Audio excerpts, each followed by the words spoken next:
Now, as to tonight, my initial topic, my initial determination was about the future. And the way I probably phrased it within the overall picture was to the effect that what is going to be the future of the esoteric tradition from now on. And that, of course, is that would require a certain amount of predictive.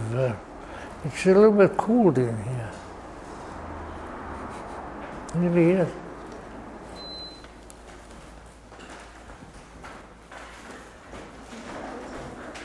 Howdy, have a seat. And somebody is leaving, so that's not so good either. In any event, in that respect, I think I have and it depends, I'm not feeling terribly well today anyway, so how it is going to go, but I thought that I'm going to give the evening the primary tone of how we can be the masters, or at least the collaborative agents of our own future, because somehow I think it's probably much more reasonable to say that the future is ours, the future is mine, than to skirt around it, so to say. And in that respect, I have a few funny lines to kick off with.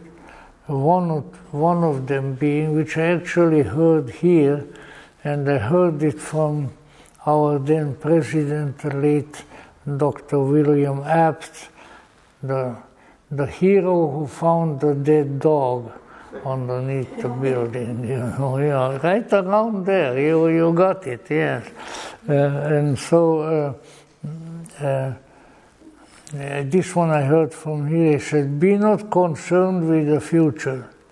The present is all thou hast. The future will soon be present.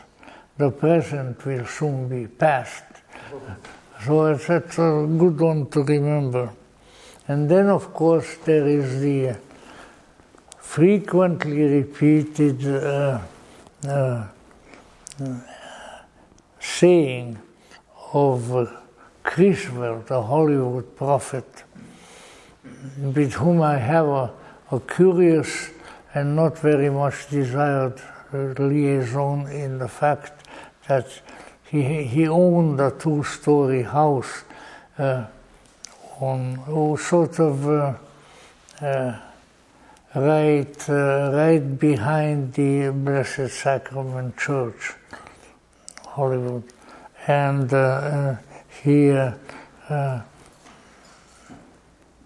you don't need to go away because I said that.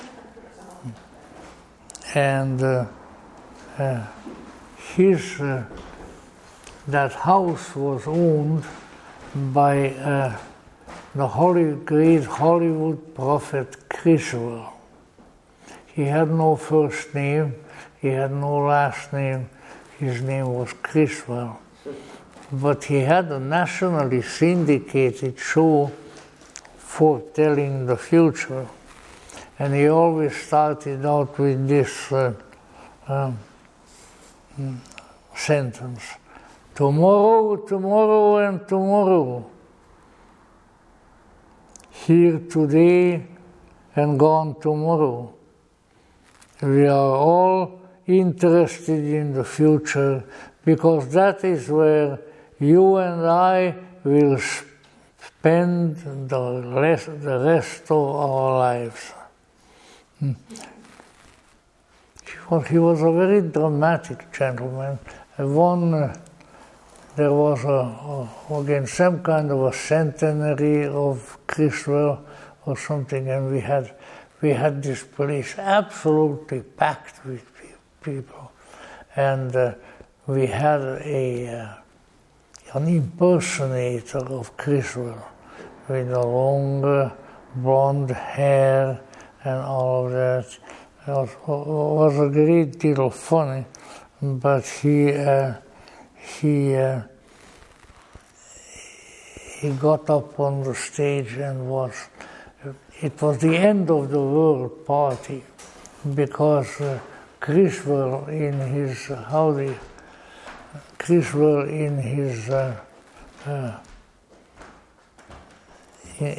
the bloom of his youth, if he ever experienced that, Christendom was anxious to put forth his message to the world, and so he was very, very dramatic. He had this long blonde hair. Well, it's hard to describe, but it was really something else.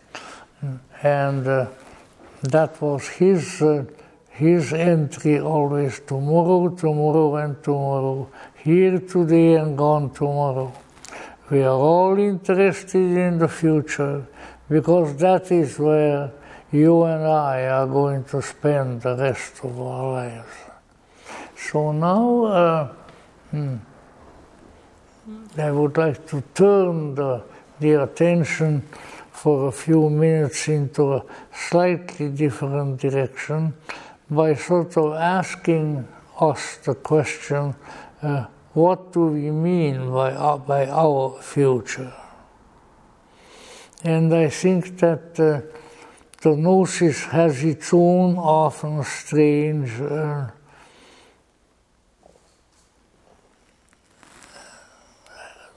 description or aim at that. Because as appears repeatedly in the Gnostic Gospels, and so I'm not here to do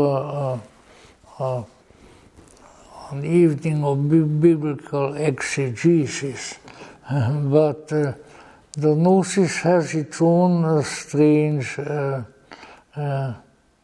way of looking at this.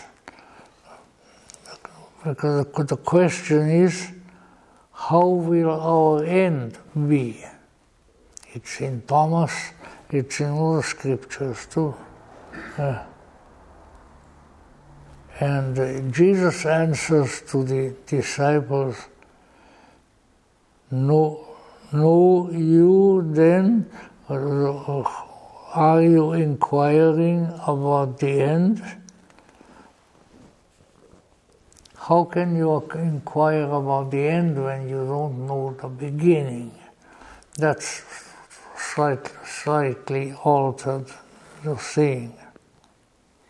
Because what is implied here, and which is really, I think, very much a Gnostic position, that we are at the beginning and the end, and that where the beginning is, there is the end, so that we have to look for a point in time, even though time is very much of an illusion. We have to look at the beginning of time and find out how to apply the words. Where the beginning is, there is the end. And to it is added in the Gospel of Thomas, blessed is the man who stands at the beginning, for he will know the end and he will not taste death, which is a pretty big promise. Although we may wish to investigate the meaning of the saying, or pardon me, I'm not terribly well situated with my voice today, but the important thing to remember is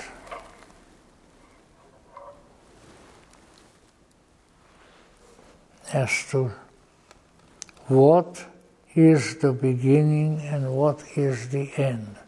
And to this I will attach something which may or may not be pleasing to you, it may be excessive, and which may, however, have a much more direct bearing on us, and that is that if we know the beginning, then that is where we will find the end. And as it said in the Gospel of Thomas, "Blessed is the man who stands at the beginning, for he will know the end and he will not taste death." So this is all a very difficult statement, let us say. But the issue is that we should know by now, as I'm sure a great many of the ancient Gnostics knew, that there is a certain sequence in which being, creation, happening, whatever you wish to call it, comes into manifestation. Howdy, come on in. And there we may keep in mind that indeed we are in a situation where we may need to observe and internalize the story or the part of the story that indicates to us where we came from and where we are. And that is very, very important. And here I think we can keep in mind that that the Gnosis has its own often strange story. They ask, how will our end be? Which is a pretty natural question of a lot of people all the time. And then an enigmatic but very pungent answer is being given. How can you ask that question if you know not the beginning? Do you inquire about the end? In other words, that you guys are asking the question in a somewhat wrongful manner. Where the beginning is, there is the end.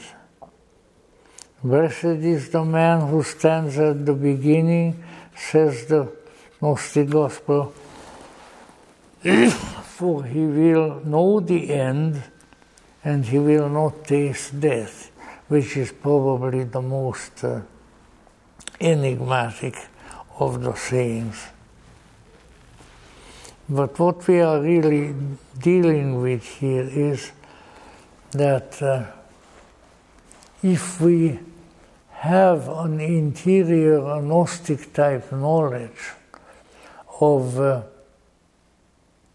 how we came here, what we are doing here, of our, let's say, our present purpose, then from that it is relatively easy to deduce the rest, namely the future.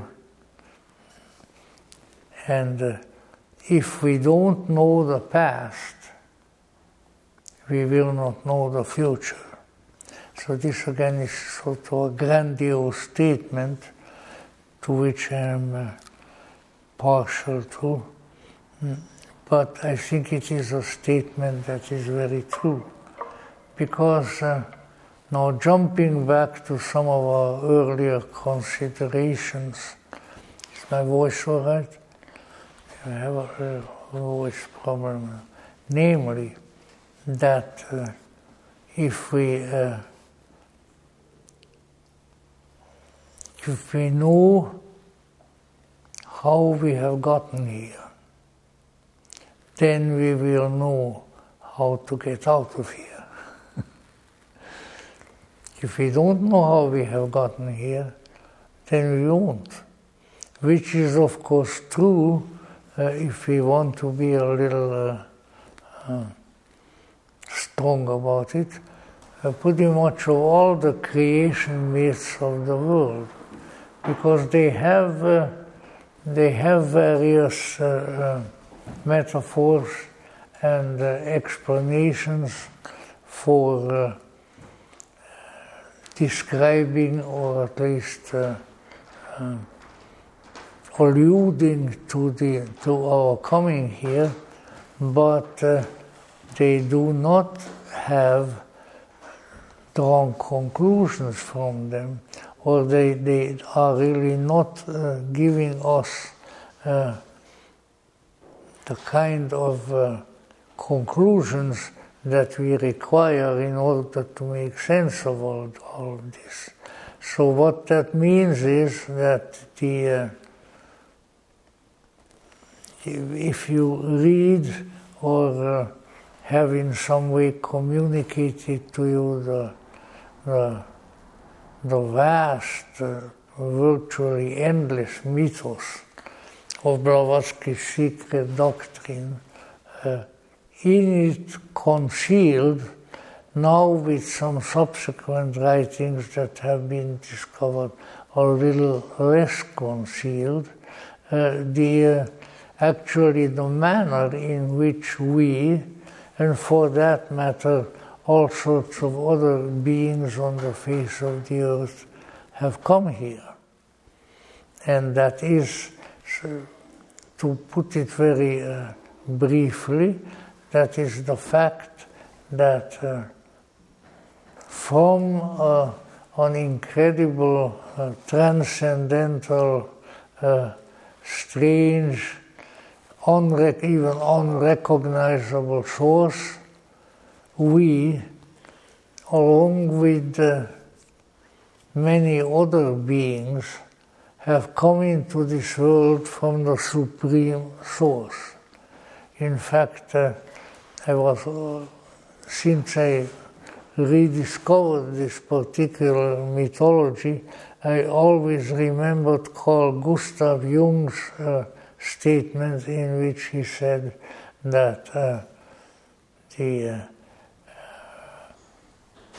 there is the most important thing that we need to remember is that there is a supreme, I think that's not the term that he used, let me think again.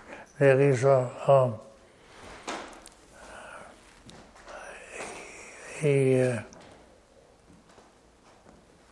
well, let's just call it, there is an ultimate source. It's very similar to the term that he used. And this ultimate source is, of course, our source, is the source of everything in this world, including ourselves. Come on in, come on in. Have a seat, sir. And when that is recognized, then it is possible to envision that if we have some kind of a recognition, some kind of a consciousness of that ultimate source. I'm still trying to sing it. The place where Jung mentions it is in his letter to the one gentleman who founded Alcoholics Anonymous. And he refers there that you cannot start anything in this world without it comes to my mind, the ultimate source. But that's not what he used. The higher power, you got it.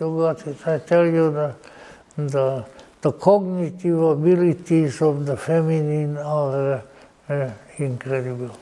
Yes, sir, the higher power.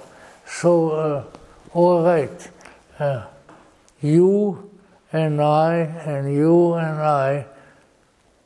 and for that matter, in a different way, everything else and everybody else came from a higher power. And if we are to fulfill the purpose of our being here on earth, if we want to fulfill the program that we have been set here, then it's important for us to remember that there is a higher world, and that this higher world and the higher power is the one that is really responsible for placing us here. Now, we have to remember that this is very different from the creation myths of practically all religions that we can encounter. Buddhism, with which I had a lot of contact, Buddhism has no creation myth. It just says, it happened, we are here, cope with it. Which is not a bad advice, I must say. But others, Christianity is stuck with the very primitive creation myth of the book of Genesis, which, let's say, other than on purely mythological terms, is incapable of any useful explanation. So maybe that is an insult to the Bible, but as Joseph Campbell has frequently pointed out, the Bible is a collection of myths. And the myth is not to be taken literally, but the myth is to be understood mythologically in terms of the kind of meaning that it can convey to you at a mythological level, at a level other than purely historical or even purely mundane. So that when we put all of these together, then we need to understand that there was needed for all these countless aeons, there was needed a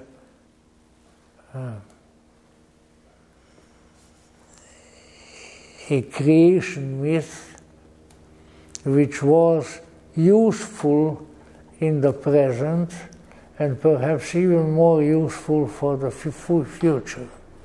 Now, how do I justify that?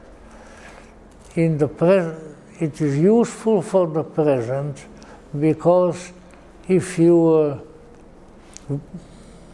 are in touch with your consciousness and with your deepest consciousness, you will come to certain descriptions which indicate that you, yourself, and more particularly your essence, which I think is a heck of a good expression of old Blavatsky, especially your essence, have come from the ultimate source, whatever else we wish to call it. And that therefore we need to remember where we came from. We came from the ultimate reality of being. You can use other expressions for it, but that's about as good a one as there is. And inasmuch as we came from the ultimate reality of being, there is a possibility, there is a likelihood that to that ultimate being, to that ultimate reality of being, we are destined to return. Because the circle of, or the ellipse of creation indicates that where you came from, that is where you're supposed to go.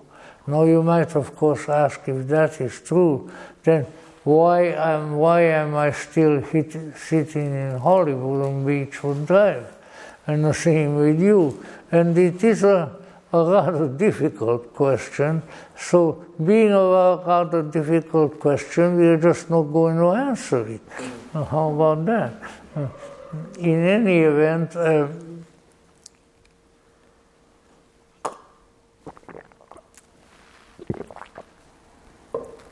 to try to explain it yet in another way, whenever something happens, it has an ultimate purpose, which is difficult to fathom. But in any event, it is there. What has come forth will return.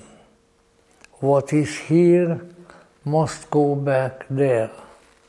And if you want to simplify, say, Blavatsky's secret doctrine, which is a vast cosmology, that is really all it is, then you will see that that is what it states. All right, I'll give you an idea how all of this happened, but I'm giving it to you not just to entertain you, but I'm giving it to you so that you may discover for yourself how to re-establish contact with the source from whence you came.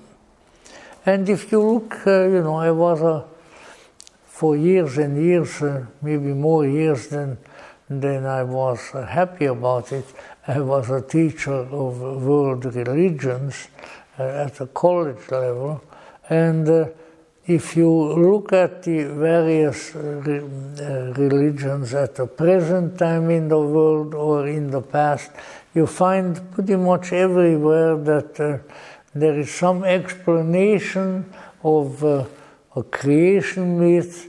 Where did people, where did animals, where did plants, where all of this came from, and implicit and explicit in connection with that, where, if is it going, if anywhere. Because I think it's still fairly true to say that Pantarei, as the Greeks said, everything moves. And what that also means is that everything moves in a pattern which is preordained by its own nature. So that when it comes to humanity, there is something in the human. And it's not its body, and it's probably part of its psyche, but there is something in the human that is drawn to its source. We are a restless and peculiar bunch. I'm not insulting any of you, no, but we humans are. And we are largely because when it comes right down to it, and it's a term that I'm familiar with since I was legally characterized by it in the past, we are all displaced persons. We are not where the deepest, the most profound, the most ambitious part of ourselves would like to be. And we look around and we say, why am I here? Well, you are here because you've been placed here. But you know what? You don't have to stay here. You don't have to be involved in this forever if you might know how. And in order to bring forth that how into our consciousness, the various great teachers of spirituality, of religion, the prophets, the saviors, whatever we wish to call them, that's why they keep coming. And I mentioned it before, and it's probably really redundant to talk about it, but probably the most beautiful and the most poetic, the most moving account of that process of a helper coming and taking, bringing, unearthing, actually it would be probably be more of a diving operation, because he has to dive into the river in the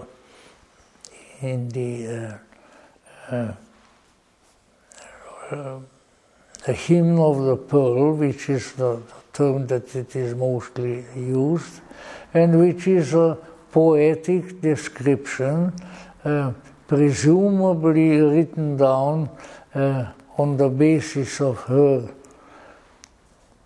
well, not even her, his vision by the Apostle St. Paul, and which became the sort of the statement of the modus operandi of the cosmos.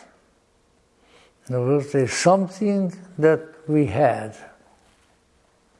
It's gotten lost. It isn't around anymore. And I see nodding heads, which indicates that we all have experienced that. I probably experienced it 1,000 times. And it comes at us in all kinds of ways. Why don't I know this? Why am I not communicated that? Why do I still have to keep looking when it allegedly the signs are all around us? These are serious matters, and then comes that's, let's say, that's the challenge of cosmology. That the cosmology declares that we lead an incomplete life in an incomplete world, and we want to see it completed, and we want to see ourselves completed. Is that too much to ask for? Well, that depends. But let's say that is the second step. Of course, some of you recognize already a restatement on my part of some things that I said in connection with the secret doctrine and so forth, that really there is still something to discover. This is what I was trying to clarify to my fellow theosophists at the great Canadian meeting, that just to know the cosmology, how things came into being and into manifestation is not enough. Something else is needed. And it's really that something else that most of the religions address themselves to, although in different ways. So you have all the various ways in which Buddhism, Hinduism, Islam, or so forth, sort of indicate and show, sometimes in rather primitive ways, because they were given to rather primitive minds, as to how this whole caboodle came into being. Their creation myths and so forth. And some of them are, very, very primitive. I don't want to even imply that I'm putting down any one particular religious system, but I think some of them are really strange in how they explain how we came here and into what unsavory bodies and situations we have been placed and so forth. But of course, there is something that should follow on that. What should follow on it? How to handle it and how to get out of it. It's not enough to know how you fell into the mess, but it might be good to get an idea how to get out of it. But the means that are offered to us and that have offered to us are inadequate. They're good. I mean, the mysteries of old showed people how to take a step in ellipsis and step out of the confinement of the Eleusinian mystery towards something greater, towards something better, something toward wiser, towards something more kind and more loving, and all of that. They were there. They have been offered, but let's say after a while they always have been forgotten.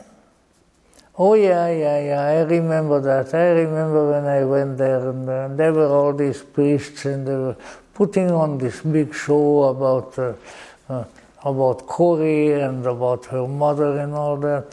But really I want something else. That is why the mysteries ultimately were not practiced, because their sort of their salvific practicality was not there, was no longer there.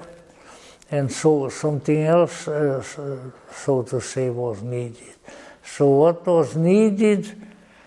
Something relatively simple, without too much description, and without too many things to learn, and without too big a theater, because that's what the Eleusinian mysteries were. They were the father and the mother and the grandfather and the grandmother of all theaters. And they existed for the purpose of teaching people how to become themselves, their real selves. And they were quite effective for a long time. Cicero, who was a crafty Roman lawyer. Cicero himself said that once he experienced the mystery, the Eleusinian mystery, there was almost nothing that he needed. And he could go on through life and become the mystes, the redeemed one, the illumined one, because of what he experienced therein, and so on and so forth. He certainly wasn't the only one. But let's keep in mind that these devices, inadequate though they were, and inadequate though they are even today, because most of the people who practice their potential reconnection with the above don't do a very good job. I freely admit to that myself. And that is it's work. It's a continued reflection on what needs to be done, returning to what needs to be done. It's a pretty difficult situation. Yet, we have to remember that it is extremely important, and without entering that field and completing that task, we are not accomplishing a lot in this world. That is why I always argued with my fellow occultists and theosophists when they come along. All you need is reincarnation. And said, yeah, really? What does reincarnation do to your body? It brings me back. Is that all your objective? That doesn't sound very, very right to me. And of course, it didn't sound right, and it still doesn't sound. In fact, reincarnation, karma, all kinds of afflictions, invasions of the Russians, in some cases like my own, that is an important one also. These are all there to show us that something's got to be done. And the one who is to do it is you. You can receive teachings, you can receive techniques, you can be shown Zoom pictures, or what the heck it is nowadays, and so forth. But those things are not going to do it. You are going to do it. You are going to do it by being stimulated by these various things. That's something else. We always need help. It's always to be kept in mind. If we are too proud to be helped, you know what? Then we are not going to be helped. So that always needs to be kept in mind. But on the other hand, if we recognize that we need help, then by and by, as the old saying has it, I usually heard that expression from my students from India. I guess it must be a British, when they learned it in British India, it says, now, by and by we are going to do this. By and by we are going to do that. So, on an ongoing basis. But, so now, in order not to keep you here in vain too long, let's say, what is there to be done? To us Gnostics, and I think that's a pretty good path, to us Gnostics, the first important steps is to know why we are here and know how we could move ourselves into a greater world of insight, of liberation and information, how to pull ourselves up by our own bootstraps if we are given to bootstraps because we don't want to stay in the condition in which we are. We've been in it for too long. We have been bounced around and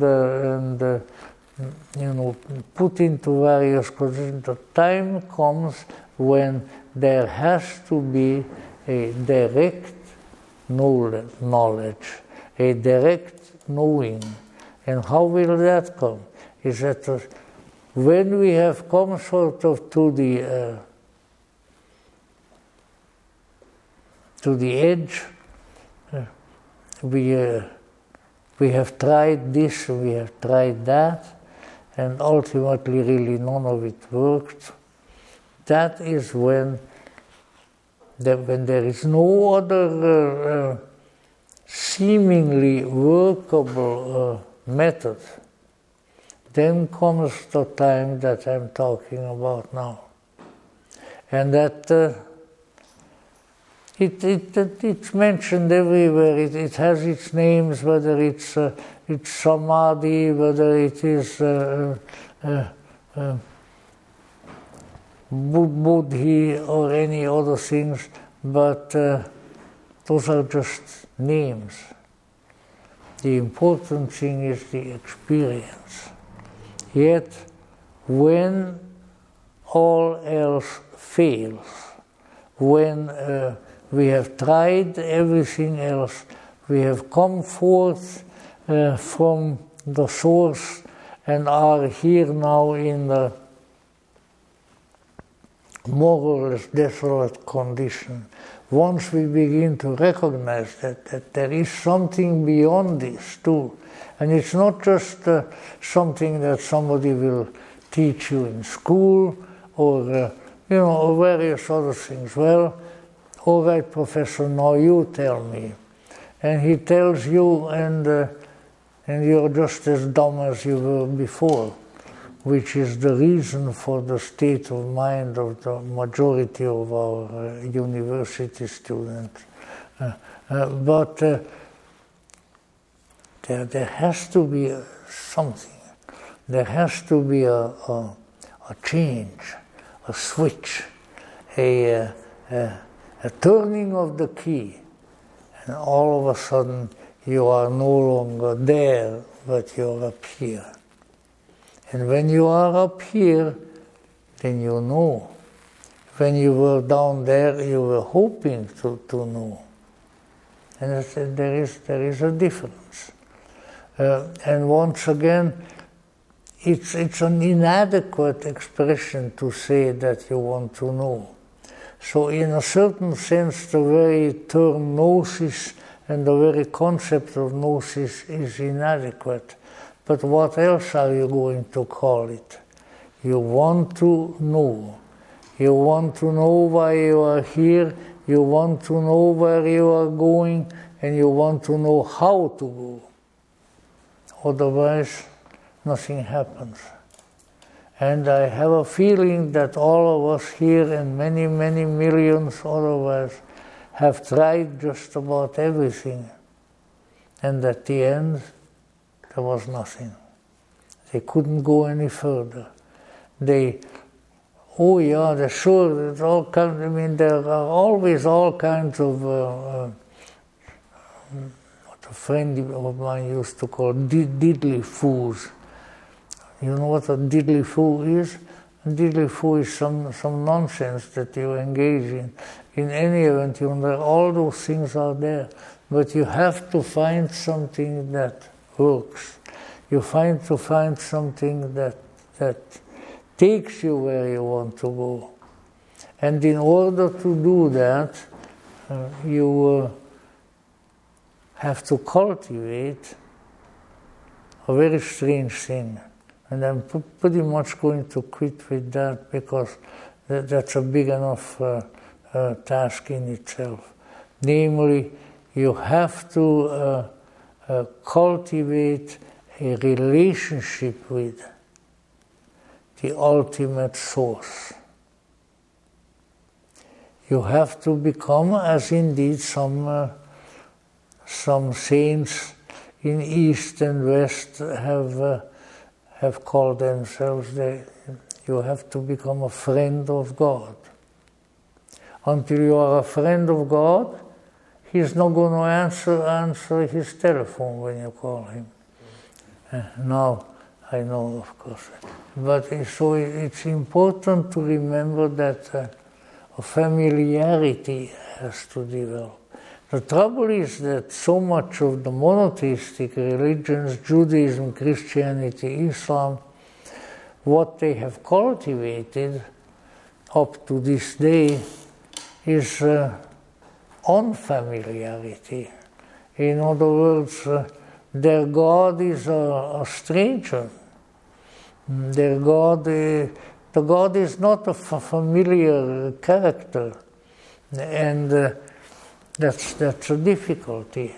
So you have to cultivate within yourself the friendship, the familiarity with the ultimate, with the real, with the true. And when you read compendia of prayers, you will find that the majority of prayers have been designed in such a way that they can easily create a familiarity between yourself, between the soul and the deity. And the deity's servants, the angels, the saints, and so forth. Why? Because they are the friends of God. They are the friends of the divine. If they could become the friends of the divine, so can I, so can you. But you have to work at it. You have to keep knocking on the door and say, let me in. I want to be your friend. And many have done so, and many have succeeded. So these things are important to keep in mind. So now we come to the point wherein we move out of the purely human realm, wherein people are striving for this, and you become more familiar, you become more of a friend. If you read the prayers and invocations, for instance, of many of the saints, I'm just thinking of some of the latest ones like Padre Pio, you can see that here is somebody who is talking to his friend. And he says, come, Father, do this for me. These people are sick. These people cannot do what they need to be done. All sorts of things. Show me what I can do to facilitate their healing, their coming forth, their movement toward the ineffable greatness. And that is why people wonder why have the churches, Catholic Church, Orthodox Church, so forth, why have they promoted reading the becoming familiar with the lives of the saints? Why? Because there were powerful elements there to teach them how to relate to the eternal, the perennial, the always true, the always great, the always wonderful, which was always there, but we did not see it. So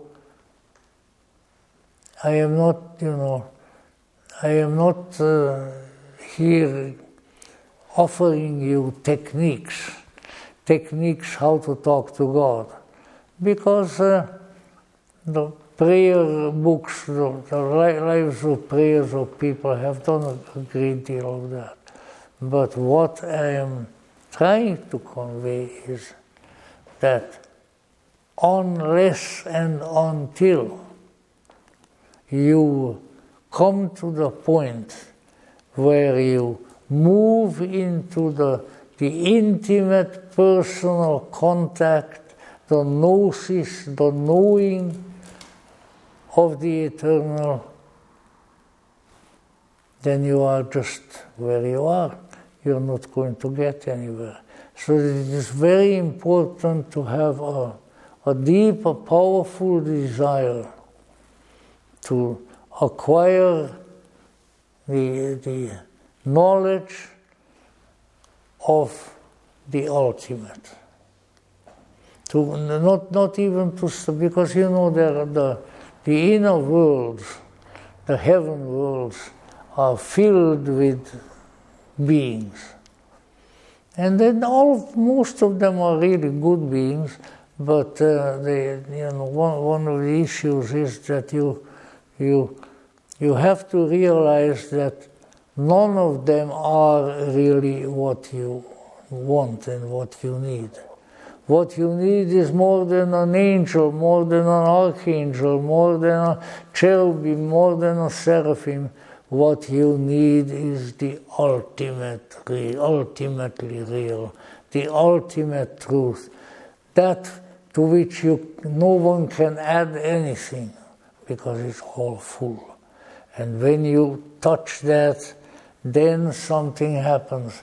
I'm not fantasizing.